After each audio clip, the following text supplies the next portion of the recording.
Muy buenos días tengan todos ustedes. Les damos la más cordial bienvenida a esta su casa, la Universidad Iberoamericana Puebla. Como parte del simposio organizado por el Departamento de Negocios de la Universidad Iberoamericana, la licenciatura en Contaduría y Estrategias Financieras, a través del Consejo Estudiantil Representativo, les damos la más cordial bienvenida a este foro denominado Reforma Hacendaria.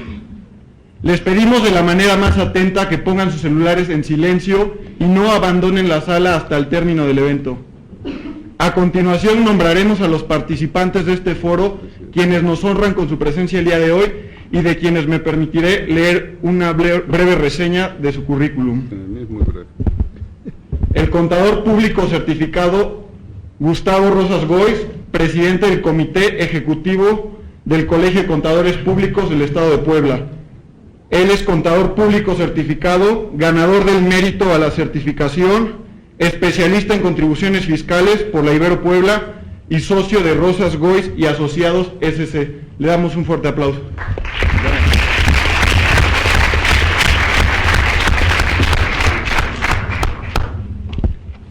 Contador público Rosa Huepa Onofre, contador público egresada de la Benemérita Universidad Autónoma de Puebla, maestra en contribuciones por la misma casa de estudios.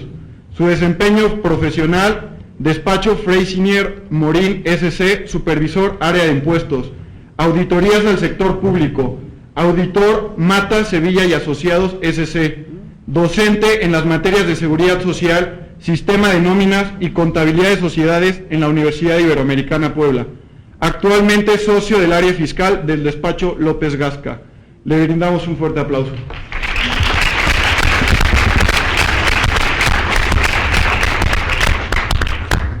Contador público certificado Pablo Benjamín Maldonado Altieri, socio de auditoría, administración de riesgos y controlling de la firma Maldonado, Santillana y Compañía SC. Contador público egresado de la Universidad de las Américas Puebla, maestro en Derecho Fiscal con grado otorgado por la Universidad Popular Autónoma del Estado de Puebla. Su experiencia laboral, certificación otorgada mediante examen único de certificación por el Instituto Mexicano de Contadores Públicos, diplomado en auditoría por el Colegio de Contadores Públicos del Estado de Puebla, gerente de compras en Traxit Comunicaciones SADCB, gerente de contabilidad en Maceda, Osorio y Maldonado SC, gerente de auditoría, socio en el área de auditoría, administración de riesgos, controlling de la firma de Maldonado, Santillana y Compañía SC. Catedrático en la UPAEP desde 2000 en las materias contables, financieras y de auditoría en las licenciaturas de Contaduría Pública y Administración. Catedrático en la Ibero desde 2011 en auditoría. Socio del Colegio de Contadores Públicos del Estado de Puebla. Expositor de temas de auditoría en el Colegio de Contadores Públicos del Estado de Puebla, Colegio de Contadores Públicos de Cuernavaca, FONAES, Movimiento Mexicano de Cajas Solidarias, Crezcamos Juntos, AC.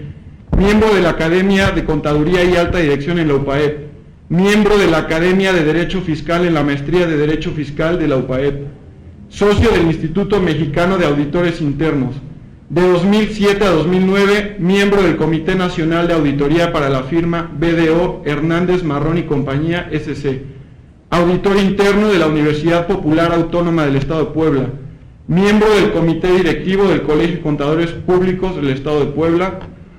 Le brindamos un fuerte aplauso.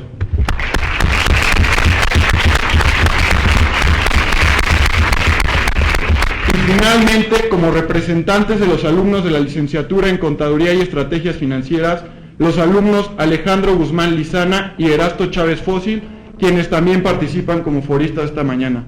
Un aplauso para ellos.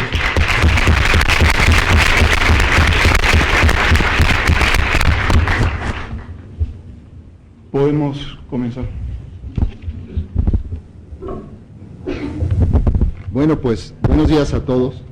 Qué gusto saludarlos aquí en esta mañana. Desde que estudié la iniciativa de reformas fiscales, empecé a sentir un escalofrío que recorría mi cuerpo, y qué bueno que haya tanta gente, porque así el calor nos compensa. Quisiera comentarles que vamos a seguir una mecánica muy ligera, a propósito de que conozcan todo lo que viene en la iniciativa de reformas fiscales fiscales todavía no es reforma fiscal. Todo apunta a que una gran parte de todo lo que está en iniciativa va a ser reforma fiscal. Ahora, cada uno de mis compañeros aquí en este panel les dirá un poquito lo que piensa. Yo lo que les digo es que, os digo, para acabar pronto no es reforma fiscal, es bullying. Así digo, para hablarlo en términos escolares, ¿no? Entonces, hay modificaciones en distintos ordenamientos. Bueno, es la iniciativa, propone modificaciones en distintos ordenamientos. Vamos a ir platicando un poquito cada uno de ellos. Y como es un foro joven, en el que la mayoría de ustedes está aquí en la universidad, vamos a ir un poquito platicando también cómo es hoy y qué es lo que proponen, para que no se pierdan, porque yo me acuerdo de la primera conferencia que fui de reformas fiscales, pues como no sabía lo que era en ese momento, pues las reformas me daba igual lo que cambiara, no conocía lo anterior. Entonces, creo que un poquito, si les parece bien en la dinámica, vamos comentando este tema. Y bueno, pues, para ponernos un poquito en contexto, esta iniciativa se presentó el 8 de septiembre del 2013, tuvo más sorpresas que las de una fiesta de esa que organiza una novia cuando está súper enamorada, o sea, muchas más sorpresas, y tiene una finalidad específica de acuerdo a la exposición de motivos, que es social, es decir, tu mal para que después haya bien. Así está más o menos planteada, es decir, el malestar que te va a ocasionar todos estos cambios y restricciones y afilada de dientes del fisco federal, a favor de que más tarde habrá un impacto social benéfico. Bueno, pues ellos, en la exposición de motivos, la iniciativa habla de generar un sistema de seguridad universal, una pensión para todos y un seguro de desempleo, simplificar el sistema impositivo, me ganaría la carcajada, pero este es un foro serio, rediseño de la ley del impuesto sobre la renta, eliminación del IETU y del IDE, así en general, desaparición de regímenes preferenciales, abolición de más del 50% de estos regímenes, un nuevo régimen fiscal para Pemex que atañe a Pemex pero nos afecta a todos, combatir la informalidad creando un régimen para los pequeños que se llama régimen de incorporación. Dice aquí que poner límites al gasto público, aunque no estoy muy seguro si ayer el Reforma publicaba que en asesores los senadores y los diputados tienen a toda su familia, no sé cuál va a ser el límite, a lo mejor hasta la tercera generación o no sé, y acelerar el crecimiento económico y la generación de empleos. Pues si quieren así de modo general, y si quieren primero las damas, ¿qué piensas de esto en general, Rosy? Okay. Aquí tal como comentó Gustavo, el enfoque que le dio cuando hicieron la presentación de la reforma fue un enfoque social. Yo cuando estaba leyendo el cual se van a ocupar todos los recursos, en el cual van a ocupar, por ejemplo, van a quitar las exenciones del IVA, va a ser para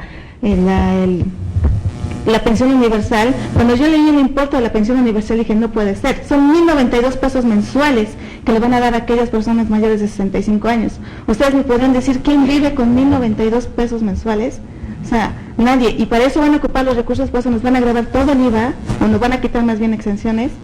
Entonces, para mí 92 pesos realmente es nada. Van a ocupar recursos para el seguro de desempleo. Ahí fue como que nos están quitando, actualmente las aportaciones que hace el patrón para el Infonavit es del 5% sobre el salario. Ahorita se va a volver el 2% y el 3% se va a ir a los fondos para el desempleo. Realmente, o sea, ya están quitando también ese derecho de tener una vivienda, bueno, si de por sí ya están muy chiquitas como palomeras, ahora menos vamos a tener vivienda, ¿sí? Porque ya no va a haber recursos para vivienda, y ya se van a ocupar para el seguro de desempleo, lo cual también es, y no lo van a dar todo, porque nada más va a ser por 6 meses, y una parte va a ser el primer mes al 60%, va a ir disminuyendo hasta el sexto mes a un 40%. Y si no alcanzan los fondos, van a agarrar de lo que tengo todavía de mi fondo de vivienda. O sea, que ya cuando vea yo no voy a tener mi fondo de vivienda, ¿sí? Entonces, sí está grave, aunque le dan un enfoque social, pero realmente el enfoque más bien, yo digo que están para allegarse recursos. No es como, por ejemplo, en las anteriores administraciones que creaban nuevos impuestos para recaudar, cuando fue en su momento el IET o el IDE. Ahorita simplemente están ocupando los mismos impuestos, pero quitando todas aquellas, digamos, regímenes especiales para poder allegarse de recursos, pero están dando así con todo, y cuál van a hacer una recaudación de impuestos. Estaba yo leyendo en la iniciativa que en la ley por IVA esperan recaudar más de los 55 mil millones de pesos más, y por IEPS otros 38 mil millones de pesos más, lo cual eso es lo que esperan recaudar. Realmente su finalidad es recaudatoria, no social. ¿Sí? No sé qué es lo que piensa aquí Pablo. Gracias. Bueno, pues qué bueno que vinieron.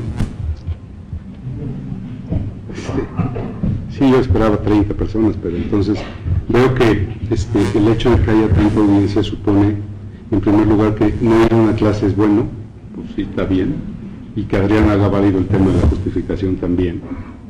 Y luego que esto ha generado una especie de frenesí, este tema de la reforma fiscal hoy día, aunque no la conozcamos o aunque no la entendamos, genera un frenesí problemático hacia las familias. En épocas en las que la Constitución en México ha cambiado y ahora estamos con el principio pro homine, que dice la Constitución es primero prevalecerá el derecho de las personas, los derechos humanos de las personas. Tenemos una propuesta de reforma fiscal agresiva, que ustedes ahora más o menos oirán, una propuesta de reforma fiscal agresiva, enfocada no en un tema social como ellos lo justifican, sino en un tema recaudatorio, como decía Rosy, porque lo que necesitan es dinero. El gobierno federal necesita dinero porque venimos de unos procesos electorales muy caros.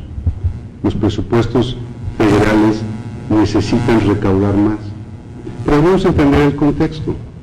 México hoy, como miembro de la OCDE, es seriamente criticado por los pocos impuestos que cobra. Y ustedes dirán, no es cierto, mi papá se queja mucho de que paga muchos impuestos y mi mamá no le alcanza para el jitomate. Es cierto. Sin embargo, los impuestos que cobramos en México, dentro de los países de la OCDE, somos el penúltimo lugar. De todos los países de la OCDE, el que menos impuestos cobra, penúltimo lugar, México. Cobramos muy poco. Entonces llega la OCDE y le dice a México, o te metes en la dinámica mundial de cobro eficiente, o te vas. Y México hoy, en el ámbito internacional, no se puede dar el lujo de irse de la OCDE. Por eso sacan estos esquemas de recaudación nuevos, agresivos. Decía Gustavo, hace rato me decía, mientras más lo leo, más me espanto. Sí, claro. Pero yo les diría, para que lleven el comentario a casa, o a clases, o donde lo quieran llevar, que esto es una propuesta, todavía no es una reforma. Entonces todavía se tiene que discutir un poco, aunque Rosy decía, y con razón, que estos esquemas están muy planchados. Entonces ya pasó diputados, va a ir al Senado, el Senado seguramente le hará algunas pequeñas correcciones. Seguimos en momentos de negociación. Tiene algunas cosas buenas la reforma, la propuesta de reforma, algunos aspectos muy buenos. Si le preguntan al empresariado, el hecho de que desaparezca el IETU es una bendición. Entonces, dos o tres cositas interesantes contra varias agresivas. Yo sé también que les preocupa mucho a ustedes, mayormente estudiantes, el tema de IVA colegiaturas, por ejemplo. Lo hablaremos, no se preocupen, porque esta propuesta de reforma tiene espantasuegras.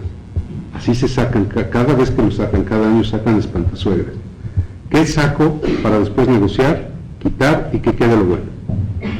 Y el fondo de la reforma, que ahora nos va a explicar Gustavo y todos lo vamos a oír, yo nomás te oigo, es en impuesto sobre la renta y en código fiscal de la Federación, no en IVA. En el IVA ni se preocupen.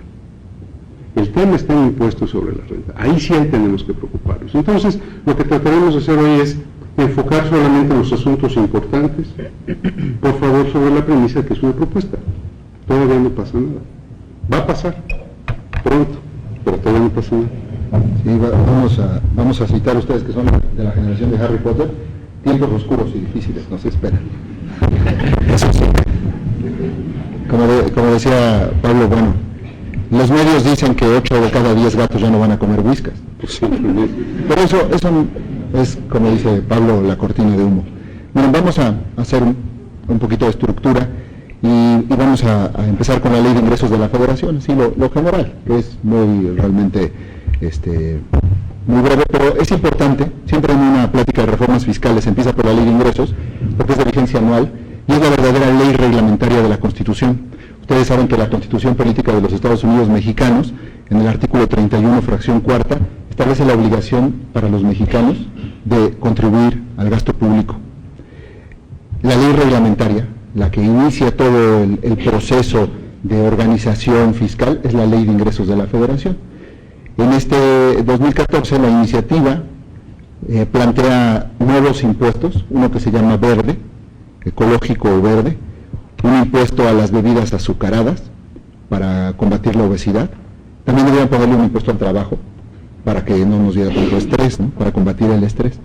Hay un impuesto verde a los plaguicidas también. Aquí habla de las tasas de recargos que se mantienen, digo, pues son ya muy caras, ¿no? En una época donde ya conseguimos créditos del 8%, que te sigan cobrando el 14.1% es muy caro, o el 13.1% es muy caro. Siguen conservando un par de estímulos fiscales para los transportistas, pero pues ya con todo lo que les cobran en el diésel, ya para qué quieren estímulos fiscales. Se va a continuar con más facilidades de exención al ISAN por el hecho de que haya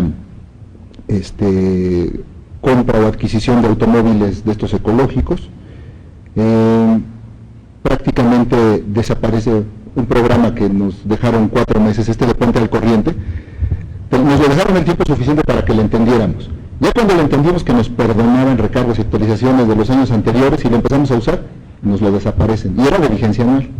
Así es la crueldad de las autoridades. La Ley de Ingresos de la Federación establece que ese programa de Puente al Corriente es anual. Miren en qué mes vamos, ¿no? Primer día del mes 10. Y sin embargo lo acabaron desde el 31 de mayo. Ya nadie pudo acceder a ese programa que en teoría era un beneficio para todos. Y lo último que dice la Ley de Ingresos de la Federación es pues que sigue el gasolinazo, ¿no? Así como lo conocemos ahora. Se va a seguir deslizando la gasolina, solo que a lo mejor le van a inclinar un poquito más la pendiente porque se va a deslizar con todo. Y eso pues va a seguir incrementando el precio de la gasolina. No está tan mal porque pues hay que usar la bici, ¿no? Pero finalmente esto es así en general, lo que habla de Ley de Ingresos de la Federación, y pues no sé si de esto tengan algún comentario. Bueno, que la Ley de Ingresos de la Federación establece dónde va a sacar el dinero del gobierno federal. IVA venía alcanzando cada vez más a renta por la recaudación sobre flujos efectivos. Desde 2002 la recaudación de IVA para el gobierno iba siendo cada vez más alta. Hoy con la propuesta de reforma lo que esperan cobrar de impuesto sobre la renta es todavía muchísimo mayor de IVA. Lo que esperan cobrar de IVA se mantiene más o menos en niveles, esperan crecer 9% lo que van a cobrar de IVA, lo que cobran de renta se va al cielo, y la cobranza de IETU desde luego desaparece, ¿no? Porque la propuesta es que desaparezca el IETU. Y en términos de la bici, eso tiene que ver con que se declaró ya que el país de América Latina en donde más se usa bicicleta es México. Pues yo creo que por eso es desliz. ¿Para qué queremos gasolinas baratas, no? Por piernas fuertes. Sí, siguiendo con la temática, pues entonces hay que sacar más la bici, ¿no? Hay que sacar más la bici. Porque con eso del gasolinazo, pues vamos a tener que sacar más. Pues realmente, aquí nos ponen los impuestos de los ambientales precisamente para ir cuidando todo esto. Le van a poner más impuesto a la gasolina, va a haber, nos dicen que estamos muy gorditos, entonces van a poner impuesto a las bebidas azucaradas. Y tal como aquí dijeron los compañeros, si esperan la recaudación en impuesto de la renta, por supuesto, porque va a haber toda la reforma de ISR y todo lo que se venía por YEPO, entonces algunos lo van a tener que sacar, ¿sí? Bueno, pues esto es lo general. Hace rato dijo Pablo que si yo hablaba del fondo de la reforma fiscal, la verdad es que no le veo fondo, o sea, es hasta donde caigas, ¿no? Está así para no tener límite en la caída. Bueno, vamos a entrar a la ley del impuesto sobre la renta, que realmente aquí hay una reestructuración de la ley del impuesto sobre la renta como la conocemos hoy. Si ustedes no la han estudiado, buena suerte, porque entonces ahora van a estudiar otro articulado para el siguiente año. Básicamente es igual, pero como están quitando algunas secciones, están reduciendo los artículos del final, pues los están acercando más al principio, ¿no? Y entonces no es que sea más pequeñita, sino que es como esas navajas que están súper delgaditas, son más filosas. Así le pasa a la ley del ISR, es más filosa. Entonces, así para comentar a grosso modo lo que viene para las personas morales, bueno, uno de los beneficios que tienen los contribuyentes actualmente que tienen condiciones de negocios en dos países es acceder a tratados para evitar la doble tributación, para que lo que pagas en un país lo puedas acreditar en el otro país. Y entonces, si yo soy empresa mexicana, voy a Estados Unidos, tengo ingresos, allá me quitan impuestos, vengo a México, lo sumo con mis impuestos, con mis ingresos, y esos impuestos se los resto a los que me tocaría en México. Básicamente, los tratados para evitar la doble tributación, que en el nivel de las leyes fiscales están en materia internacional a la par de la Constitución, un poquitito abajo, son importantísimos en materia internacional, están sobre las leyes domésticas en la materia, como les digo, internacional. Bueno, pues hay una disposición que dice que todo aquel que presente o que utilice el tratado para evitar la doble tributación va a tener que presentar una declaración informativa el 30 de junio del siguiente año. Nuestro fisco federal está enfermo de información. Ahora tenemos tantas declaraciones informativas que el problema para nosotros, contadores, es que luego nos pasamos más llenando informes sin sentido, con muchísimos datos, o preparando como empresas todos los sistemas para informar, y la verdad es que todo eso es como un pretexto más para sancionarte, porque cada declaración que no presentas bien o que no presentas tiene sanciones muy graves. En este caso, si no presentas esta declaración y ya usaste los beneficios del tratado, pues entonces te van a quitar esos beneficios, que eso es una forma que les encanta a las autoridades para acotar los beneficios. Y bueno, pues aquí marca quiénes son los que lo van a presentar, pero básicamente todos los que tienen operaciones con el extranjero. Y hay una disposición adicional en el artículo 4 que dice que, tratándose de operaciones entre partes relacionadas, las autoridades le van a poder solicitar a los contribuyentes que le manifiesten bajo protesta de decir verdad que estos pagos que está haciendo el extranjero pagan impuestos en el país a donde lo están pagando. Es decir, yo voy a aplicar el tratado para evitar la doble tributación, y si eso va a provocar que yo haga un pago a una empresa en el extranjero, a una persona, y le voy a utilizar una tasa de retención benéfica que viene en el tratado, las tasas en general son más bajas que las de la ley, tengo que meter un escrito para manifestar bajo protesta de decir verdad que esa persona a la que yo le pago en el extranjero, eso no ocurre, le tengo que manifestar que él paga impuestos por esto que yo le pago, porque si resulta que él en el otro país no paga impuestos, para mí no va a ser deducible. Entonces ahí están amarrando con un proceso internacional que claramente alinea a México a las disposiciones de otros países. Y bueno, pues va a cambiar un poquito las fórmulas para acreditar el tema del impuesto pagado en el extranjero. Y por último, en generalidades, antes de los comentarios, les comento que se cambia el concepto de utilidad fiscal, es decir, la ley del impuesto sobre la renta se paga en primera instancia sobre ingresos, pero esos ingresos hay que reducirle deducciones. Y ahora se clarifica un poco porque la utilidad fiscal contiene la resta de la PTU, que es la participación de los trabajadores en las utilidades. Antes venía fuera, ahora va dentro, pero hay un artículo en la ley del ISR actual, el 16, que dice que para calcular la PTU tienes una base distinta. Ese ya lo quitan, se queda una sola base y dicen, para ISR va con todo, y para PTU le vas a quitar pues la PTU que pagas de este año.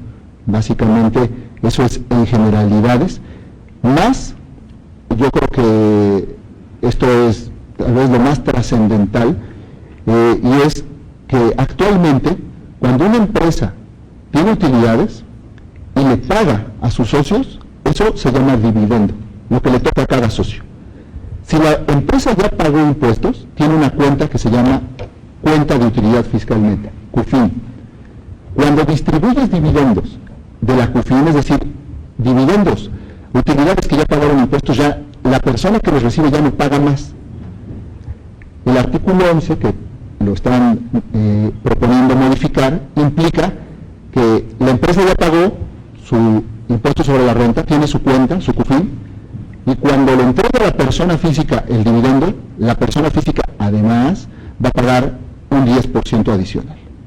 Un 10% adicional. Esto es de lo más fuerte, de mucho impacto, porque el régimen del dividendo para la persona física implica que ese ingreso lo vas a sumar a tus demás ingresos y vas a pagar ahora un nuevo 32%, más un 10 adicional que te va a tocar por esto. Entonces, el ISR para ti que invertiste en una SA, en una SDRL, o que obtuviste dividendos de cualquier otra forma de sociedad, no va a ser 32, va a ser 42. Y ahí me interesan los comentarios de mis amigos. Yo quiero agregar algo. A ver, sí. Eras tú. Bueno, buenas tardes, compañeros. ¿Cuál es el micrófono de la tele? Siguiendo un poquito la línea de lo que hemos hablado, yo creo que sí, es una reforma un poco agresiva. Qué bueno que vinieron todos, porque no nada más es que mi gatito ya va a comer más caro y voy a tener que desembolsar de mi domingo. Siguiendo un poquito la línea de lo que dijimos, para darle un poco de cifras exactas y que lo puedan entender más rápido, esta reforma para el ISR para personas morales, la Secretaría de Hacienda sacó unos criterios generales en los que dicen que son más o menos 40,000 millones de pesos más que 2012, si se aplica la reforma. Entonces sería más o menos como el 14% del ISR que nosotros estaríamos generando para el año 2014. Esa es la medida en la que esta implementación nos vería afectados como las personas que tienen un negocio. Entonces, para mí, si a mí me preguntan, yo veo esta reforma como sin fin, como bien lo decía el contador Gustavo, y realmente no han establecido bien los parámetros que hasta dónde va a llegar esto. Si a mí me preguntan, yo lo que veo es que es un negocio redondo, porque nos van a cobrar colegiatura por IVA, con IVA, entonces vamos a tener que repetir todas las materias de ley de ISR para volverlas a conocer. Entonces es negocio redondo para el gobierno, pero sí, la cifra actual es 14% arriba de lo pagado en 2012. Ese sería el efecto que tendría. Antes que nada, buenos días a todos. Siguiendo con el comentario del contador Gustavo acerca de los dividendos, podemos ver claramente que se estaría duplicando el pago de ISR para personas físicas que reciben dividendos, dado que los montos que ya están en la COFIN ya pasaron por el ISR. Entonces se volvería a gravar ese ingreso que ya pasó por ISR. Bueno, nos vuelven a hablar un poquito aquí de repecos o del régimen intermedio, que creo que puede ser de gran interés para muchos de los que nos acompañan aquí, porque son nuevos emprendedores y buscan hacer nuevos negocios. Y estos dos regímenes nos ayudan a comenzar pues a abrir pequeños negocios, pequeños restaurantes, que nos permitieran ir generando ingresos y crecer poco a poco. Con esta propuesta se está terminando con el régimen de repecos y con el régimen intermedio, y se promueve un nuevo régimen que se llama régimen de incorporación. Este régimen de incorporación solo aplicaría para personas que reciben ingresos no superiores a 1 millón de pesos anuales. O sea, como podemos ver, es muy poco el monto que comprende esto. O sea, muy pocos negocios venden menos de 1 millón de pesos. Una vez rebasado este 1 millón de pesos, se entraría a persona física en régimen general, y pues ello no solo conlleva una mayor carga tributaria para todos, sino una mayor complejidad en el cumplimiento de obligaciones. Entonces es algo a considerar. El régimen de incorporación comprende que durante el primer año de ejercicio no se pague ISR, lo cual puede ser bueno, pero insisto, 1 millón de pesos pues es prácticamente para las fonditas de la esquina o tienditas que venden chicles. Entonces, bueno, ese era mi comentario al respecto.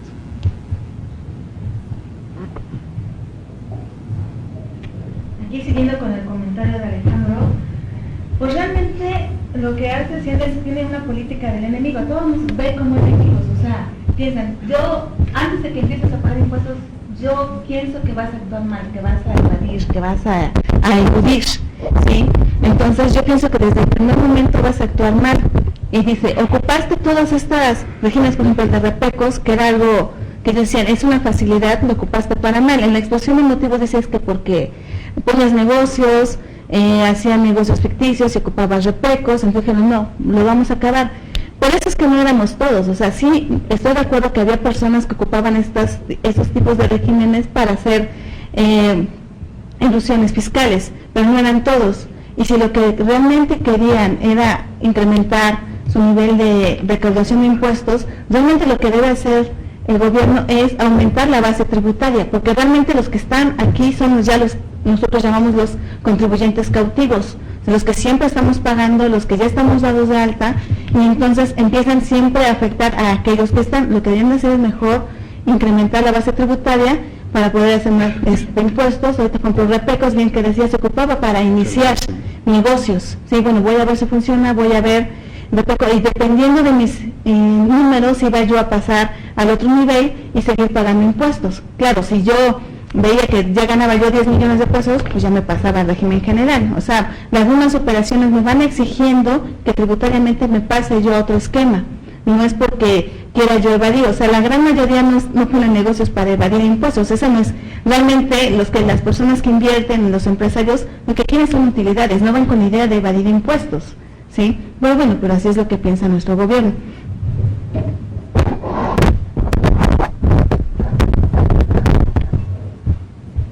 Pues yo me gustaría nada más regresar donde estábamos, porque ya nos brincamos otra cosa. De lo que decía Gustavo, yo lo que cuestiono y muchos otros han hecho es la existencia de la PTU. Los que ya tomaron más o menos clases de impuestos, deberíamos de considerar que hoy tenemos que calcular el impuesto de las empresas. Está bien, todos tenemos que contribuir, dice la ley. Y hoy sacan un artículo nuevo para calcular la PTU y sin embargo lo que no hacen es cuestionar la mera existencia de la PTU. Es decir, la obligación de los patrones con los trabajadores es pagarles el sueldo por el trabajo que desempeñan. En México, a diferencia de la gran cantidad de países en el mundo, además nos imponemos darles una participación de las utilidades. Eso hace muy poco eficiente o sobre todo no permite a las empresas competir con sus pares en el mundo. Porque yo, empresa mexicana, cuando quiero competir contigo en otro país, comparo lo que gano o lo que debo de ganar, establezco un tope de la utilidad que me quiero ganar al competir contigo y le tengo que restar mis impuestos, que son una tasa mucho mayor de la tuya, y además me tengo que restar la PTU. No es que yo esté en contra de participar con los trabajadores de la utilidad, es que México es el único que lo hace. Y en un escenario de competencia internacional, y decía Gustavo ahora con los tratados, México en el ámbito internacional, ¿cómo compite una empresa mexicana a una tasa de impuestos sobre la renta del 30%, a una persona empresaria al 32%, además de PTU, con una empresa en el mundo, escogen un país que debe estar abajo del 25%. Entonces, cuando yo salgo al mercado por empresa mexicana y quiero poner un producto a una determinada utilidad, pues resulta que lo que me gano es nada por el impuesto que pago. Y en el resto del mundo gano mucho más. Entonces, la idea hoy de esta propuesta de reforma no está en eficientar a las empresas mexicanas para salir a competir en el mundo. Está en cobrar. Entonces nos regresamos, ustedes estaban muy chicos, yo también, bueno, ustedes me vieron así, yo estaba muy chico en los 70s y los 80s con políticas fiscales restrictivas, solamente de cobranza. 20 años después, yo les diría que la propuesta de reforma fiscal empieza diciendo el presidente, bueno, su equipo, esto es lo que nos debería preocupar inteligentemente. El primer argumento de la propuesta de reforma fiscal de este Poder Ejecutivo es: tendremos déficit fiscal. Eso significa que vamos a gastar más de lo que ingresamos en México. Esa es la primera justificación del gobierno. Tenemos 3 sexenios con superávit fiscal, o sea, ingresamos más de lo que gastamos. Hoy ellos dicen que ya va a pasar que nos vamos a endeudar, porque no nos alcanza. No lo hizo Cedillo, no lo hizo Fox, no lo hizo Calderón, y sí. Entonces empiezas diciéndome que vas a endeudar al país. ¿Qué sigue? La lógica financiera económica del endeudamiento es inflación, es normal. que ustedes no conocen porque viven en un modelo de inflación de 4 y 13% anual. Los más viejos, pues no, pero se acuerdan de inflaciones del 100% anual. El siguiente modelo después de inflación son tasas de interés altísimas. Y entonces, ahora sí en México, pues que se cierra el mundo, ¿no? Para que entiendan un poco este proceso, o trato de entender, yo no lo entiendo, que en 2013 para 2018 nos estén diciendo que esta propuesta de reforma y paquete económica se trata de endeudarnos cobrándole más a los mexicanos. Ese es el esquema. Eso tendría inmediatamente que tirar toda la propuesta. Entonces, cuando el Instituto Mexicano de Contadores Públicos le preguntan, oye, ¿cuál es la postura del Instituto? Pues la postura del Instituto es, no quiero ni entrar al análisis, porque tu punto de partida es endeudar a México. Y contra eso, pues no podemos estar de acuerdo.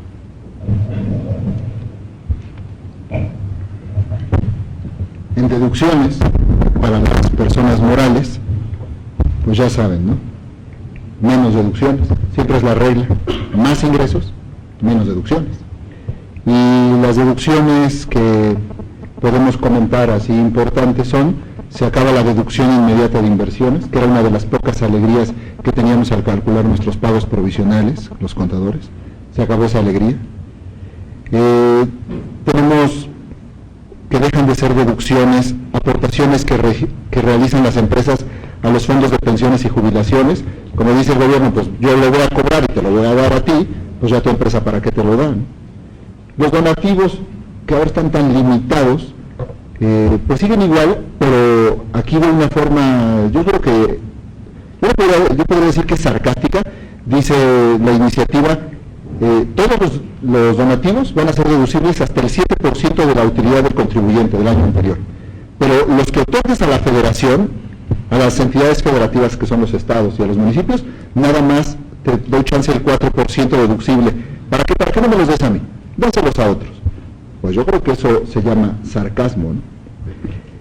Se precisa también que, tratándose de previsión social, los vales de despensa, que antes se otorgaban en efectivo, se otorgaban en vales, ahora tienen que ser con monederos electrónicos, porque como, pues, digamos, Monex tiene una estructura tan amplia ahora para dar monederos, ya no sabe qué hacerle, pues que sea por ahí los vales de despensa. También, bueno, esto también está, pues también es un poquito, no sé si de risa o de llanto, pero los automóviles actualmente para las empresas son deducibles hasta 175,000 pesos. Ellos dicen, no, ¿cómo 175? 130,000. Yo lo que han de pensar, como estamos produciendo tantos automóviles en México, lo que no están viendo es que se van a ir los que producen automóviles con la reforma. Pero dicen, pues ¿para qué 175? 130,000 pesos. Hasta ahí nada más. Masiva, sin considerar el IVA, eso sí, para que nadie se asuste. Y si lo vas a rentar, hasta 200 pesos diarios, masiva, ese va a ser el límite de deducción. Las comidas de negocios se transforman por picnic de negocios. Hay que ir a comprar la torta, el sándwich, porque ya consumos en restaurantes, en el lugar donde estás, cero deducción. Antes era el 12.5, que ya era nada, pues ahora cero. Yo creo que van a decir, como tanto protestaron que era muy poco, pues que sea nada. Pero en ese tema en concreto, fíjate, cuando limitan una deducción, es decir, cuando le dicen a las personas, esto no lo puedes deducir, no es solo que te hagan daño a ti, que digas, bueno, a lo que tengo que pagar le resto lo que me gasté y ya está, y pago menos. No es eso, no es solo que se lo quiten en la deducción, es que dejas de controlar al otro. En el caso concreto de restaurantes, por ejemplo, es un sector no controlado por el fisco. Los restauranteros, que nos cambian a todos, nos dan de comer y de beber y es padrísimo, no pagan impuestos. Y no pagan impuestos porque nadie sabe cuánto venden. ¿Por qué nadie sabe cuánto venden? Porque yo no deduzco lo que me gasto en un restaurante. Entonces no le digo al fisco, oye, me gasté 1,000 y tú 1,000 y tú 800, y entonces el fisco puede tener una base de, oye, ese restaurante pues vendió todo esto, que me pague este impuesto. Si no te permiten deducir a ti, el problema no es solo tuyo, sino que al restaurante es al que no controlan. Entonces, cuando quitan deducciones a los automóviles, pues lo que no están controlando es a esos sectores, no solo a ti. A lo mejor el daño menor es a ti, porque ahora te vas de picnic, ya no consumes allá, pero ese sector sigue no controlado. Entonces es una disposición absurda, porque nada más piensa en el que lo quiere deducir y no piensa en el que está teniendo el ingreso, ¿no?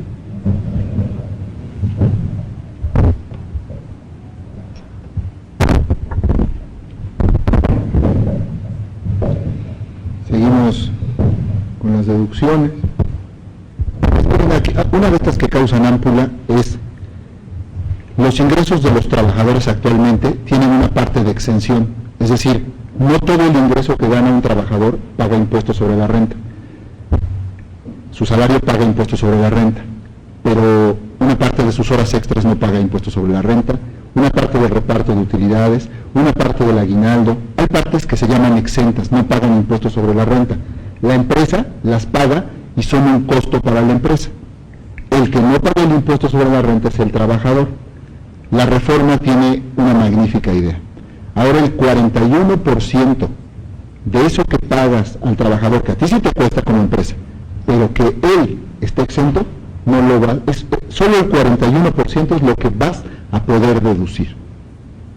A ver, va de nuevo, porque yo ya se los explico y ya no me entendí. El que esté exento es el trabajador, ¿vale? No lo exentaste tú, pues tú no eres el fisco, tú eres la empresa. A ti como empresa te cuesta, y a él, al trabajador, le mejora su nivel de vida. Bueno, pues, ¿a quién castigas? Pues a los dos, porque a la empresa le dices, como él está exento, entonces tú nada más de lo que le pagas de cada peso, 41 centavos son deducibles. Oye, pero a mi empresa me cuesta todo, se lo estoy pagando. Pues sí, pero él está exento. ¿Y a mí qué? La exención es de mi trabajador. ¿Qué va a provocar? Pues que no te pague lo que es exento. Porque si lo que paga impuestos, yo lo deduzco al 100, pues bien, paga impuestos, compañero. Y si tú, que estás aquí trabajando, tenías, oye, pues qué padre, porque mis horas extras la mitad, pues menos horas extras, para que no haya exenciones. Y entonces todo el círculo se hace vicioso y no virtuoso. Ese es de los que a mí particularmente me parece un poco cortina de humo, pero como ya todos los reflectores están en el libro, pues igual y esto sí pasa. ¿Algún comentario? Tal como dice aquí Gustavo, o sea, todo el mundo se está enfocando en las reformas del IVA, que si voy a pagar IVA a la mascota, que no sé qué, no sé cuánto. Pero realmente hay reformas como esta, más bien propuestas de reforma, en que realmente está afectando. O sea, la nómina es un gasto, el gasto más importante, el costo más importante que tiene la empresa, cualquiera, comercializadora, industrial, la que sea. Porque tal como dice Gustavo, yo estoy pagando a mi trabajador para que me dé un servicio. Yo le voy a pagar 100 y no nos puedo deducir 41. O sea, si así, de por sí, ya fuera, mucha gente estila pagar por fuera, porque no quiero pagar el costo social de mi IMSS, pues con esto va a generar que empiece a pagar más. O sea, esta reforma, en vez de generar beneficios, va a generar más maleficios, ¿sí? Porque va a haber tanta cosa, no puedo deducir esto, no puedo deducir el otro, por supuesto, que yo voy a buscar otros esquemas en donde no me cueste, ¿sí? Entonces yo le voy a pagar a mi trabajador esto y nomás me permiten deducir esto, no, pues no me conviene. Entonces se van a ir muchas inversiones también, ¿sí? Rosy. Bueno, en mi opinión, esta ampliación de la base para el impuesto sobre la renta para personas físicas y para personas morales, pues obedece a la eliminación del IETU. Es decir, si ya no vamos a estar cobrando IETU, dice la autoridad, pues tenemos que fortalecer la base del ISR, y para esto pues están yendo contra todas las deducciones, ¿no? Apoyo el comentario del contador Pablo acerca del control de los restaurantes. Pues lo que hacen todas las personas que tienen un negocio, que se dedican a esto, vas, consumes en un restaurante y pides tu factura. Y si de por sí ya es un proceso complicado con algunos contribuyentes que no, yo no facturo, o sí, te la mando a tu correo, etcétera, etcétera, pues te lo vas a evitar, nadie va a pedir factura y evidentemente se pierde el control sobre este sector. Hablando un poquito de personas físicas, el impacto mayor se espera para personas físicas que ganan ingresos de 500,000 pesos anuales, que si lo divides entre 12 meses sale aproximadamente como 40 y tantos mil pesos, y netos deben de ser personas que ganan entre 30, 35 mil pesos. El impacto de estas personas, en primera cuenta, es aumentar la tasa impositiva de un 30% a un 32% y limitar las deducciones personales, que eran un gran beneficio, digamos, para todas las personas físicas en la declaración anual, porque se generaban saldos a favor que se podían recuperar. Era un dinero extra que veían las familias, digamos, en épocas de abril de cada año. Y mal hecho, claro, porque pues no todos somos contadores, no todos saben el impacto de estas deducciones personales, ¿no? Muchas personas pensaban o sienten que van a deducir de deducciones personales 12,000 pesos y que los 12,000 pesos se los van a regresar, y no es así. Pero bueno, esto pues impacta directamente a las familias, a todos aquellos que realizaron deducciones personales, y obedece más a que la autoridad ya no quiere devolver nada. Incluso hay un tema ahí de IVA con el IMEX, que tampoco ya quieren hacer devoluciones, a ver si lo tocamos más adelante, pero en resumen es eso. La autoridad ya no quiere perder recursos y está enfocada a la recaudación.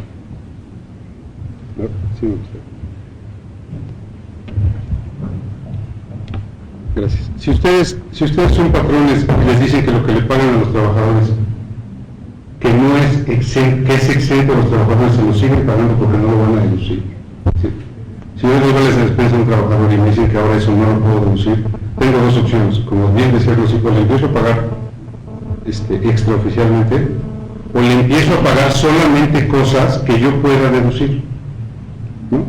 Porque si lo que le doy, que a él no le cuesta impuestos, yo no lo puedo restar de los míos, entonces le empiezo a dar todo lo que yo sí pueda restar. Eso atenta contra el gasto de las familias.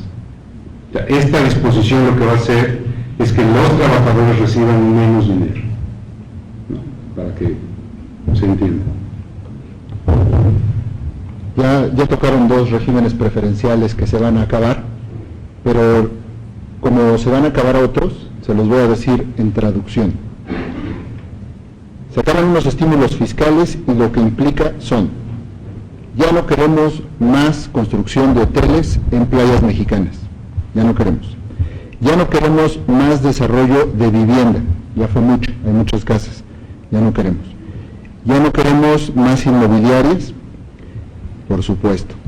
El régimen simplificado ya se lo dijeron.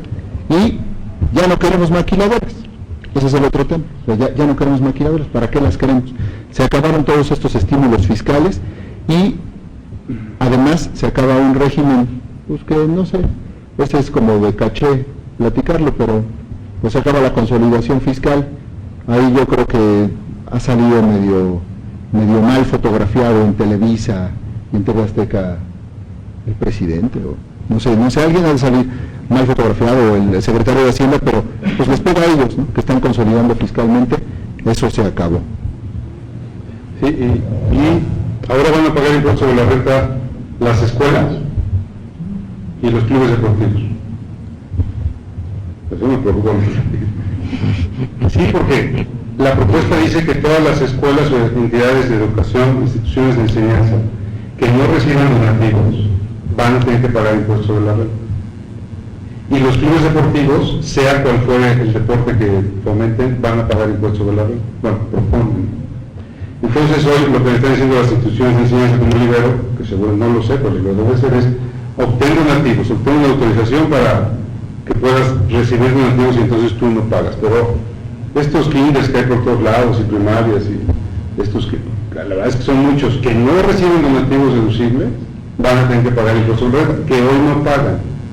Es un cambio importantísimo en la ley de impuestos sobre la renta, porque se dieron cuenta que son muchas estas instituciones las que existen en el país de enseñanza, y pues ahora a cobrarle a todos ellos, ¿no?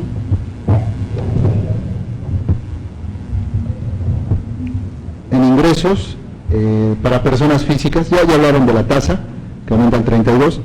Aquí una de las que hieren es que actualmente las personas que tienen una casa habitación, y la han habitado más de 5 años, esto es hoy, o sea que tienen chance de vender su casa todavía.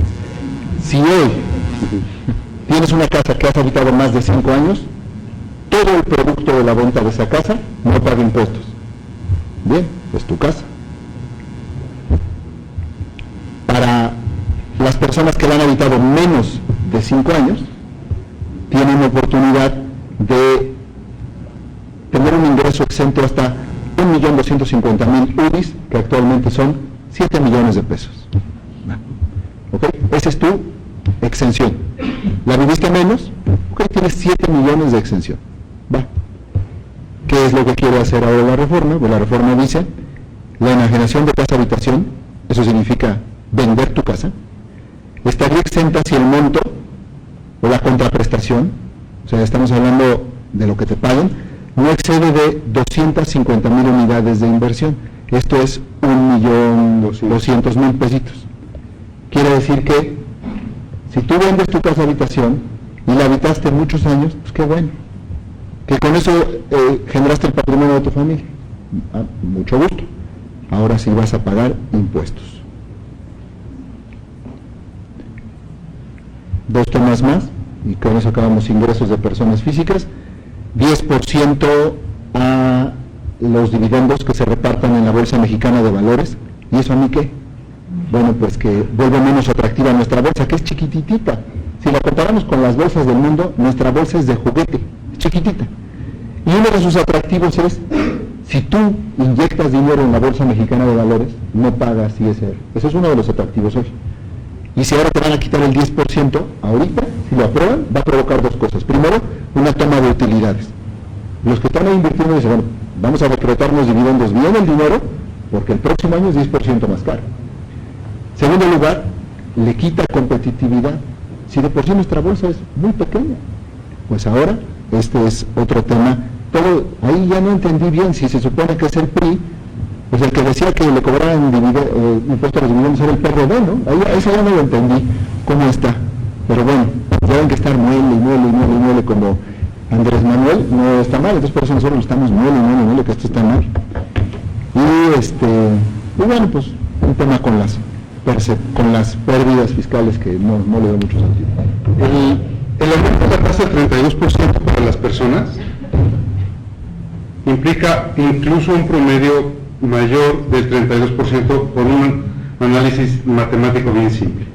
Dice la ley que cuando la inflación acumulada de un periodo supere 10%, la tarifa con la que se calculan los impuestos también se tiene que actualizar. ¿Qué significa esto? Que hoy lo que hacen es subir la tasa, pero no suben la base de la tasa. Eso supone entonces que las personas están pagando hoy más impuesto con el mismo ingreso. A ver si me explico. Si hace 20 años tú ganabas 40,000 pesos, pues hoy pagabas en ese entonces tal vez el 25%. Como no han actualizado la tarifa, hoy con el mismo ingreso de 40,000 pesos vas a pagar el 32%. O sea, la tasa del impuesto sube, pero la base sobre la cual la calculas no sube. Pero lo más chistoso es que la ley dice que la tienen que actualizar, que cuando se acumulan inflaciones mayores al 10% se tiene que... Y desde que se publicó esa ley ya pasaron 3 veces acumulaciones mayores del 10%. Y siguen sin actualizar la base. Entonces tú sigues pagando un impuesto mayor con tu mismo ingreso. Como tu ingreso también crece, lo que están logrando es que cada vez paguen mayor tasa las personas de menos ingresos.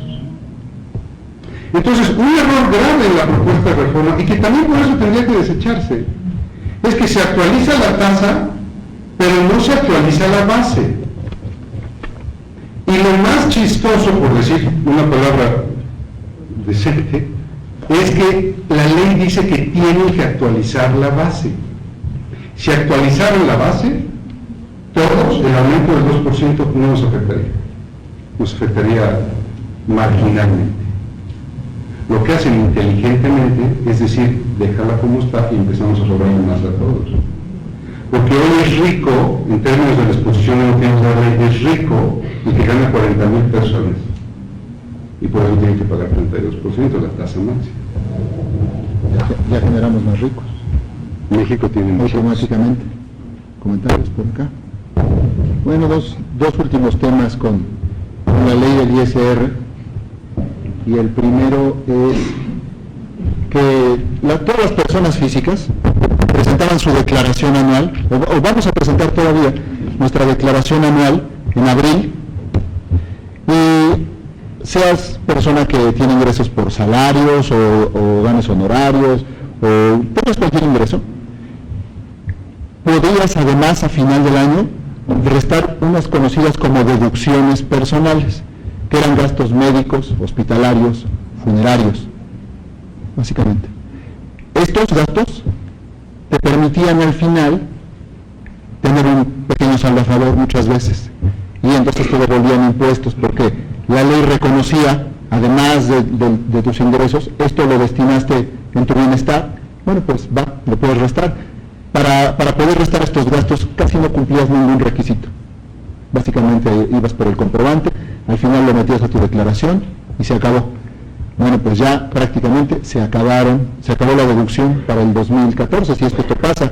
Quiere decir, el gasto es personal, lo paga, pues a lo mejor mi señora, lleva a mi hijo al dentista, paga al dentista y pues saca del gasto, tiene su monedero así todavía tradicional mi señora, saca su dinero, le paga al dentista, le da su comprobante, el dentista pues se lo echa a mano así normalito, se lo entrega y me lo entrega a mí y yo lo meto en mi declaración de impuestos. Bueno, pues ya no, porque ahora tienen que pagar como si fuera gasto empresarial, tarjeta de crédito, tarjeta de débito, monedero electrónico, cheque, transferencia de fondos, ¿no? Imagínense, oye, ¿sabes qué, Gustavo? Transfiérele al dentista, a ver, nada más que cheque en su iPod si ya le llegó el pago. Bueno, pues como si fuera empresa. Y además está súper limitado, o sea, está tan limitado que pues ya nada más aplica pues en hasta 2 salarios mínimos o el 10% de los ingresos, del ingreso anual del contribuyente. O sea, ya lo dejaron nada. ¿Qué nos está diciendo el fisco? Traducción: no quiero devolver. Es decir, yo creo que aquí uno de los principios jurídicos que usaron para determinar esto es: lo caigo.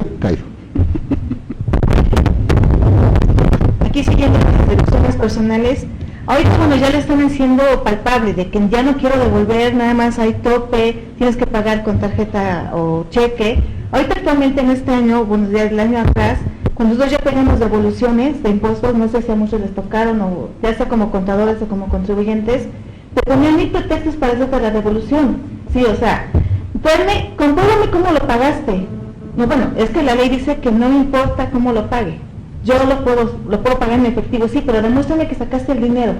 Oye, pues, pide el voucher, no me importa, no me importa. Y con esos pretextos no te devolvían, ¿sí? O te daban largas y tráeme el comprobante, quiero copia, si no se ve la copia bien, no te la devuelvo. O sea, ya estaban con esa política de que no quiero devolver por deducciones personales. Es que se me hace como decía, era ilógico que gastaras tanto. No, pues es que mi hijo, mi esposo, lo que sea, se enfermó y pues saqué mucho dinero y gasté mucho. No te creo. O sea, gastaste mucho en deducciones personales. Entonces ya de por sí están con esa política de no devolver a personas físicas por deducciones personales. Que ahorita sí ya la plasmaron, porque la otra era totalmente arbitrario, o sea, el actual proceso que están diciendo, no te niego la devolución, simplemente demuéstrame, ¿sí? Pero bueno, ahorita ya con esto simplemente nos limitan muchísimo, y ahora sí, como dice aquí Gustavo, puedo con cheque, tarjeta, y para poder entonces ya, igual los médicos, todos ellos van a tener que tener igual su terminal, yo creo, porque para que pague yo.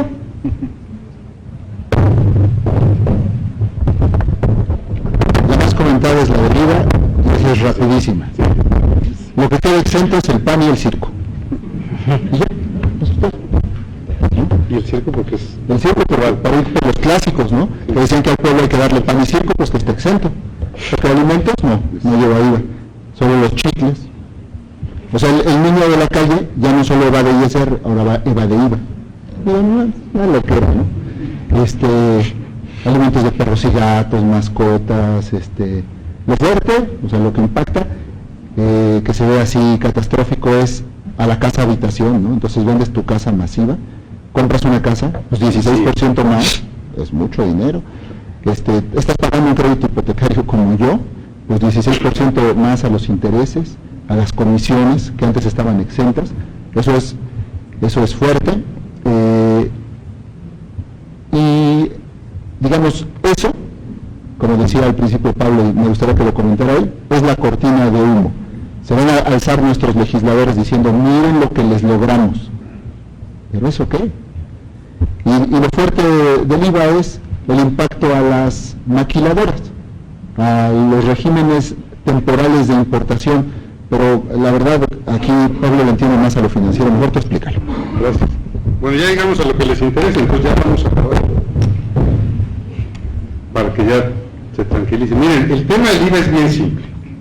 El tema del IVA es, en concreto, el espantasuegras es IVA a colegiaturas e IVA a casa habitación. El tema de IVA a casa habitación es gravísimo, porque que suba el costo de tu casa 16% comprada o financiada es un tema muy serio. El IVA a colegiaturas es un tema de negociación en la mesa. La semana pasada, a finales de la semana pasada, dijo el secretario de Hacienda, bueno, no, me equivoqué, perdón, vamos a negociar. En el IVA a casas de habitación volvió a decir, me equivoqué, casas de interés social, le quitamos el IVA. Ya empezó el proceso de negociación. El IVA de las mascotas es un tema que es culpa de Loret de Mola. O sea, esta gente que no entiende, pero ni 2 más 2 de impuestos, se pone a decir noticias de impuestos, entonces es bien complicado. Entonces hacen un escándalo porque le ponen IVA al alimento para las mascotas. Claro, lo que no debe tener IVA es el alimento de las personas, a menos que tengas un esclavo, que yo sé que ya no existe eso en el mundo, pues lo que le dice tu perrito, pues papá, pues qué grave, eso es lógico. No se distraigan con eso. Si tienen 10 perros en su casa, sí les va a salir más caro. Pero piensen en el país y no en sus perros. La verdad es que el fondo es ese. El problema es que nos distraigamos en un tema tan absurdo. Es un tema absurdo hablar del IVA en el alimento para mascotas. El fondo es que no lo pongan en colegiaturas y que no lo pongan en casa habitación. Y miren, el problema es la justificación del gobierno federal. Dicen ellos que poniendo IVA en casas, aquí también hay gente, que poniendo IVA en casas y en colegiaturas se logra que los más beneficiados hoy, al no haber IVA, son los más ricos, ¿sale? O sea, hoy la gente más rica es la más beneficiada porque no haya IVA en colegiaturas y no haya IVA en la venta de habitaciones. Eso es incorrecto y les voy a decir por qué. Hay un estudio del INEGI que dice que las familias más pobres, las del decil 10, porque lo califican en deciles, las familias más pobres obtienen un beneficio con estos beneficios de IVA, no colegiatura, no casa de habitación, no alimentos, de 2.700 pesos al mes. ¿Sale? Las familias más ricas obtienen un beneficio de 1.800 pesos al mes. ¿Quién se beneficia más entonces, los ricos o los pobres? Los pobres. Si tú pones el IVA en casas y en colegiaturas, estás diciéndole a las familias más pobres que un mes de su salario, un mes, se vaya en IVA. Está estudiado. Y si se los pones a los más ricos, les estás diciendo, te estoy quitando un día y medio de tus ingresos por mes. ¿Sale? Estos son datos que el INEGI publicó. En función del ingreso promedio de las familias más ricas, IVA en colegiaturas y en casas te afecta un día y medio de tu ingreso. Y las familias más pobres les afecta un mes. Díganme ahora, ¿quién es el más beneficiado? Hoy, sin esos IVA, son las familias más pobres. Yo entiendo además, me ha costado algunos años, pero poco a poco lo voy logrando, que la solución fiscal es IVA a todo. Lo entiendo así, hasta el aire que respiras que le pongan IVA. Es lo más fácil de recaudar para el gobierno. Sin embargo, las condiciones de México no son esas. ¿Por qué? Porque México tiene 50 millones de pobres. Y de esos 50 millones de pobres hay 20 en pobreza extrema. Pobreza extrema es un eufemismo piadoso para decir gente que no sabe si va a comer mañana. 20 millones. Entonces, si hoy le pones IVA a eso, estás afectando al más pobre, no al más rico. Entonces sí, el camino es IVA en alimentos, medicinas, en todo. Hoy no. Tendría que ser un proceso paulatino, porque si no, no nos da. Chistosamente en la ley del IVA, chistosamente, no sé si es una palabra, pero chistosamente le ponen IVA a los espectáculos, por ejemplo, también. Pero quitan el teatro y el circo, porque dicen, oye, es que el teatro y el circo son las actividades culturales más antiguas de la humanidad, y así fomento que vayas al teatro y al circo. Es increíble. Ahora el fútbol va a tener IVA, el cine va a tener IVA, cuando venga Rihanna va a haber IVA. Eso es imperdonable. Ya no voy a ir. El transporte público va a tener IVA. Ojo, Y sobre todo que les ha gustado el tema del comercio exterior. Y les explico, a ver si lo entiendo yo. Todos los que hacían algún trabajo de maquila en México, cuando importaron temporalmente, no pagaban el IVA. Porque lo que metían, luego lo sacaban. Y decían, bueno, pues como te lo vas a, después lo sacas, pues ¿para qué me pagas el IVA, no? Hoy la propuesta de reforma dice, no es cierto, ahora me lo vas a pagar cuando entren las cosas a México. Y si te generas saldos a favor de IVA, pídenmelos y yo te los devuelvo en 3 meses.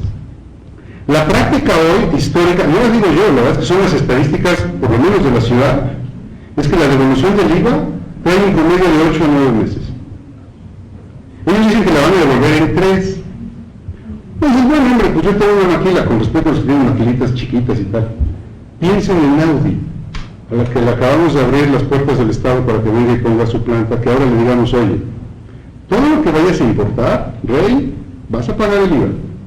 No, no puedo, me lo devuelvo. Ahora sí, espérame.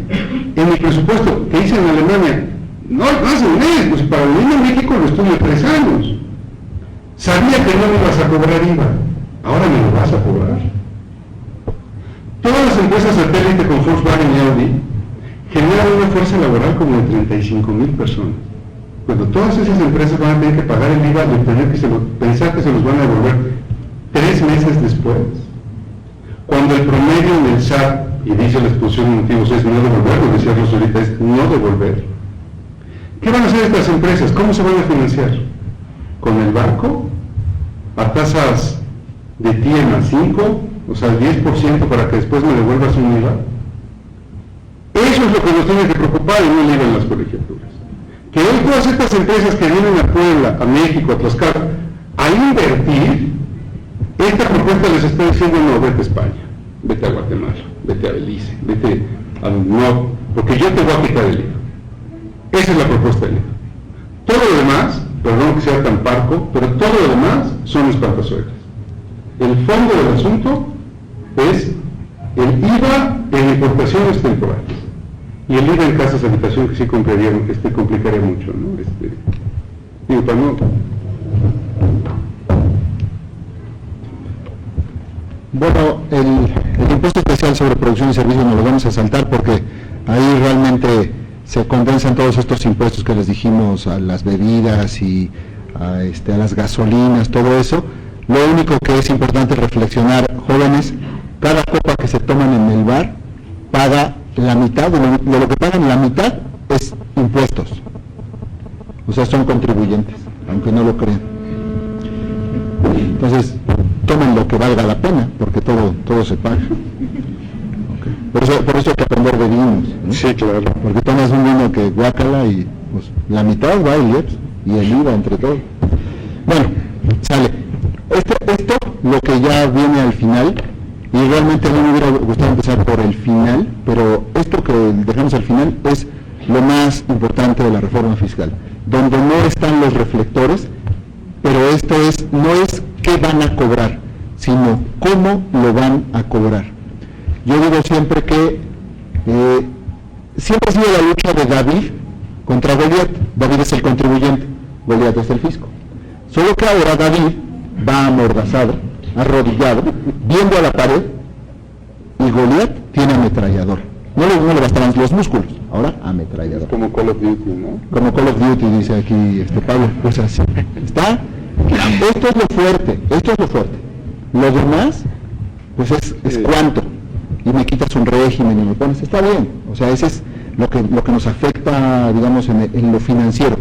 Pero cuando te das cuenta las atribuciones que tiene el fisco, y ahí sí, las atribuciones empezaron en los 3 sexenios que no han gastado, Ellos fueron armando y armando y armando y armando y armando y armando y armando al fisco federal, de tal forma que ahora ya es como, por eso les decía que es bullying, es como ese niño que trae asoleado a otro, ya lo trae asoleado, pero que en una de esas se pone a jugar con él un juego de mesa, y si pierde, no, ahora aunque pierda, gana. Ahí les va. Código Fiscal de la Federación. Dictamen fiscal, que es un instrumento que usan las empresas para que les revisen los auditores sus cuentas, y luego, antes de que el fisco los revise a ellos, revisa al auditor, ese se acaba. Para nosotros que somos Instituto Mexicano de Contadores Públicos, es de los temas así más directamente, digamos, de afectación hacia el contador público. Era una posibilidad que tú, que estás estudiando la carrera de contaduría, tenías, que era firmar un dictamen fiscal, una fe pública, de alguna manera. Yo creo, sinceramente, que lo más fuerte es el agravio que se hace a la profesión, en el sentido de ya no creo en ti. Entonces es lo mismo que decir, el médico que te receta un antibiótico, no, pues mejor ya que ya no tenga firma para eso, porque no creo en que necesite el antibiótico. Es un asunto medio complicado y largo. La universidad, Adriana, tiene que cambiar el plan de estudios, porque la materia de fiscal ya no sirve para nada. Y los que estemos estudiando eso, bueno, los que están estudiando yo no, ustedes, que van conmigo en mi clase, luego pues seguimos yendo hasta que acabe el semestre, porque no sé qué vaya a pasar, pero hay que ajustar el plan de estudios, eso ya no existe. Bueno, a lo mejor ya no va a existir. Pero bueno, se acaba el dictamen, quedaba mucha información al fisco, y a pesar de que se acaba el dictamen, no quieren dejar de tener la información, y se agregan unos artículos ahí para pedir información, más información. Ahora la va a entregar el contribuyente, eso es, digamos, lo primero. Esta declaración pues es más información, más trabajo que tiene que hacer la empresa para que el fisco esté satisfecho de toda la información. Se cambia todo el régimen de los comprobantes fiscales, eso ya lo saben, todos van a ser electrónicos, ya solamente va a dar comprobantes en papel. El que tuvo ingresos en este año menores a 250,000 pesos, todo es electrónico. Hay ahí también un tema específicamente de, digamos, los temas que voy a dejar aquí en la mesa, ya nada más los voy a anunciar para que los podamos platicar, porque son realmente los torales. Son tres. Buzón tributario, ¿cómo va a ser un elemento de fiscalización los adelantos electrónicos? 1, peligrosísimo. 2, adición, y con eso total reforma al régimen fiscal que vivimos, que es adición al artículo 5 del Código de sustancia, es decir, sustancia sobre forma, que le llaman cláusula antielusión, pero que es un tema muy peligroso. Esos son los temas que al final quisiera que todos tocáramos. La responsabilidad penal en la asesoría, y bueno, uno que ayer me encontré, que yo venía pronosticando desde hace muchos años, porque decía, bueno, ya nada más falta que lleves tu contabilidad en el sistema del fisco, ¿no? Y que en tu cuenta de banco firme el secretario de Hacienda también, para que, no te firme el cheque. Bueno, pues ahora hay una adición al 28 del Código Fiscal que dice que cada mes vas a tener que subir tu contabilidad a la página del SAT, cada mes. Entonces, esos son los temas que yo veo aquí como más peligrosones, y pues ahora sí, para que los platiquemos, porque son, bueno, sí, la desaparición del dictamen, el uso del buzón tributario, que es la fiscalización electrónica, el tema de la sustancia sobre la forma, es decir, esta cláusula antielusión, y finalmente estas nuevas medidas de responsabilidad penal a las empresas y a las personas. Entonces, yes, por favor.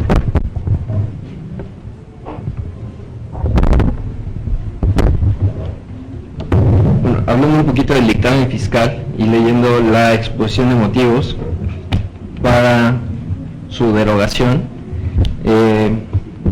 la Secretaría o el Ejecutivo pone unas estadísticas que me parecen interesantes y que me gustaría compartir con todos y que ojalá nos pudieran ayudar a resolver los expertos en la materia. Bueno, la primera de ellas dice que para los dictámenes de 2011 solamente el 0.97% de los dictámenes no tuvieron repercusión fiscal. Es decir, a mí me suena que el otro 99% de las empresas que estuvieron obligadas a dictaminarse o que optaron por el dictamen fiscal realizaron adecuadamente sus prácticas fiscales. Y bueno, honestamente eso me parece pues muy complicado, que el 99% de esas empresas en realidad haya cumplido al 100% sus obligaciones fiscales, o que no se haya hecho ninguna observación dentro del dictamen.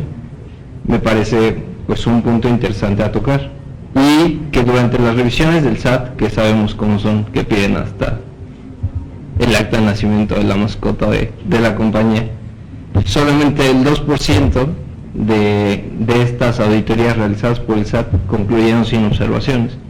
Es decir, que el otro 98% tuvo determinada X o Y observación por parte de la autoridad, y me gustaría conocer la opinión de ustedes al respecto. Bueno, quisiera agregar algo más, ya que una cosa que me parece interesantísima de la eliminación del dictamen es que México es un país en donde los contadores ayudan precisamente al gobierno a conocer lo que tenemos que pagar. Entonces, una de las cosas que no a mí debería interesarnos a todos, a los contadores en formación también, es precisamente lo que decía Pablo hace un momento. O sea, vamos a tener que cambiar de manera de estudiar y lo que hemos estudiado, porque ahora no nada más nosotros nos vamos a preocupar, sino también los que ya están trabajando, los contadores que se especializaban o tenían buenas relaciones y tenían buen trabajo para hacer dictámenes, ya no lo van a hacer. Son cerca de 10,000 solamente en Puebla los que se dedican a hacer dictámenes. Entonces, esta es una de las cosas que también es de preocuparse, porque esas 10,000 personas son la infraestructura del gobierno para conocer los impuestos de las empresas. Entonces ahora, si antes pretendían que un contador les ayudara a los contribuyentes a decir cuánto tenían que pagar y si estaba bien pagado, ahora quieren que el contribuyente solito lo diga, sin ningún conocimiento. Eso a mí me parece de alguna manera chistoso como lo estamos manejando, pero sí es un punto que quisiera destacar. Miren, como ya nos dicen que estamos en lo último, entonces 2 minutos Rosy, 2 minutos yo, 2 minutos Pablo, y acabamos. ¿Te parece bien? Porque ya te veo nervioso. Ya he sido maestro de ceremonias. Ok, con eso cuando yo escuché la de la propuesta en la televisión, decían que ya no iban a necesitar contadores, lo que no necesitan contadores para llevar todo nuestro cálculo de impuestos. Eso es lo que dice Hacienda. Bueno, yo digo que no, siempre vamos a necesitar de los contadores. Dice que no tiene repercusión fiscal el dictamen, es que dicen ellos que no recargan por el dictamen fiscal, que no se pagan impuestos cuando se emite el dictamen, pero es que ellos no ven que las auditorías se van haciendo durante el transcurso del año, y que si hay errores se van corrigiendo y se van pagando, ¿sí? No es que llega el último día del dictamen y están todo el mundo pagando impuestos. Lo que pasa es que no le ponen una clave especial para decir que son por dictamen todas estas contribuciones que el contribuyente no pagó bien, ¿sí? Entonces, cuando llega el dictamen, aparentemente, según dice Hacienda, es limpio, y le dice al contador: no te creo que la empresa no haya tenido ningún error. Si hubo errores, pues se fueron corrigiendo en el camino, pero Hacienda dice: no te creo, porque yo cuando hago las auditorías siempre salen errores. Entonces, es por eso que dicen que no recargan ni para qué lo necesitan, ¿sí? Pero realmente es que ellos no ven, no dimensionan, no están de este lado de todo el trabajo que se hace para poder asesorar a los contribuyentes que ponen sus impuestos. O sea, la auditoría no la hacemos en mayo, se hace desde antes, o sea, se hacen las auditorías preventivas, ¿sí? Pero bueno, eso es lo que dice Hacienda, y vamos a ver qué va a pasar con esto. Bueno, para comentar sobre este tema al final, hay dos cosas. La primera, ya en la práctica, el SAT aplica el criterio que le conviene, es muy duro y entonces siempre encuentra diferencias, porque el SAT tiene esa consigna, encontrarte diferencias. Y como ahora es más difícil acceder a los medios de impugnación por en los tribunales, que este es otro tema de la reforma, que digo, ya no nos da el tiempo de platicar, pero ahora cada vez los tribunales fallan a favor del fisco cada vez más, es más complicado acceder a esa justicia, entonces el SAT sabe eso y lo que provoca en su fiscalización es lo que sea, te lo voy a quitar porque yo quiero diferencias. Esa es la realidad hoy. Ahora, ese es por un lado que decían, ¿por qué ellos se encuentran en todo diferencias? Porque para ellos todos son diferencias. ¿Me explico? O sea, si te prestó el banco y no entregaste el contrato a tiempo, pues ingresos. Oye, pero es un préstamo, está registrado. No, lo siento mucho. Así, pues ellos van a todo ese ingreso y lo que tú dices que es deducción, permíteme, te voy a checar si es deducción. Pero lo más peligroso es lo que contiene el artículo 5 del Código Fiscal, porque la adición, ese artículo 5 es el artículo con el que se entiende todo el derecho fiscal mexicano, es el que te da certidumbre jurídica, el que te dice las disposiciones fiscales son de aplicación estricta en lo que se refiere a cargas a los particulares, exenciones y sanciones. Y te explica cómo entiendes las demás disposiciones fiscales. Eso te da certidumbre porque entonces, si tú aplicas bien la ley, cumples con lo que está establecido. Pero lo que le agregan dice así: el fisco podrá quitar deducciones que considere que no tuvieron ninguna razón para el negocio. Entonces, le dan la facultad de usar el criterio. En las visitas domiciliarias no te viene a visitar el secretario de Hacienda, te viene a visitar una persona que en el escalafón de ellos, y no porque sea despectivo, es la persona del rango inferior. Bueno, el criterio de él implicaría decirte que si hubo una razón en tu negocio para que esa deducción hubiera sido efectuada. Es decir, si yo veo que solamente gastaste para bajar impuestos, te la voy a quitar. Oye, espérame, es que a mí me convenía hacerme estos artículos de publicidad, por ejemplo, o me convenía comprar un par de vehículos al final porque consideré que eran buenos para mi negocio, unas motitos. Oye, no, es que el año pasado tuviste más utilidad, las motitos fuera, la publicidad fuera, y entonces te quita lo que a su criterio no tenga una razón de negocios. Eso es lo más peligroso de la reforma fiscal. Y como solo tengo 2 minutos, que les explique por qué. Gracias. El artículo 5 del Código Fiscal de la Federación es la parte más agresiva porque dice la ley: yo, autoridad fiscal, voy a decir cuando estás haciendo algo indebido porque creo que lo estás haciendo, nada más. Y la ley, si pasa, les va a facultar hacer eso. Yo, autoridad fiscal, creo que ese gasto no lo necesitabas y por lo tanto te lo quito. Yo, autoridad fiscal, creo que ese ingreso lo tuviste y por lo tanto te lo pongo. Nada más así, sin que tú puedas decir nada en el sentido contrario. Es un tema gravísimo. Otro tema gravísimo, que es una pésima noticia, es que nos estamos quedando sin chamba porque por ahí hay unos artículos que dicen que los asesores o consultores en materia fiscal serían responsables solidarios con aquellos a los que el fisco piense que están eludiendo impuestos. Pues no sé qué vamos a hacer ahora, porque pues yo no ayudo a eludir, pero ahora si yo doy un consejo para pagar menos impuestos, dice la ley que me van a ser responsable solidario con aquel que pagó menos. Ya nos quedamos sin chamba. La buena noticia es que esto es una propuesta. Entonces todo esto, dejamos hasta el final lo bueno, pero la buena noticia es que es propuesta, ¿no? Entonces todavía falta el tema de se cabildee y se discuta y negocien algo, ¿no? Ojalá, hay que estar pendientes. Esta es una charla importante para que más o menos sepan por dónde va, vayan a casa, platiquen. Papá, no te preocupes todavía, preocúpate en un mes. Vive bien tu octubre, ¿no? Mañana, hoy es el día de la raza, ¿no? Mañana. El 2 de octubre no se olvida. El 2 de octubre no se olvida, claro. Es el día de la matanza. Entonces, no es propuesta, tampoco se vayan a enganchar todavía. Nosotros ya nos enganchamos y ya nos enojamos. Todavía no, hay que esperarse a ver qué sale, ¿no? Es un tema grave.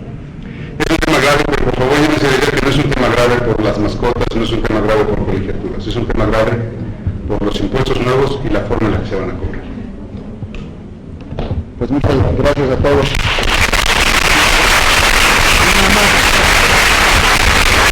Antes de que se levanten los asientos, por favor, esperamos la entrega de reconocimientos. A nombre del Consejo Estudiantil y la Licenciatura en Contaduría y Estrategias Financieras, queremos agradecer la destacada participación de los foristas esta mañana.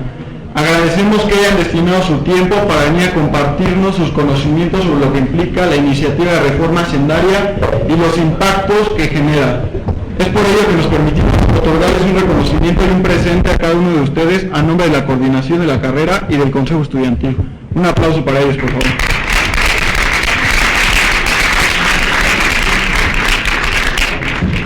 Tanto el Consejo Estudiantil como la coordinación de la carrera en Contaduría y Finanzas de esta universidad agradecemos la presencia de alumnos, profesores y demás personas que nos acompañan el día de hoy.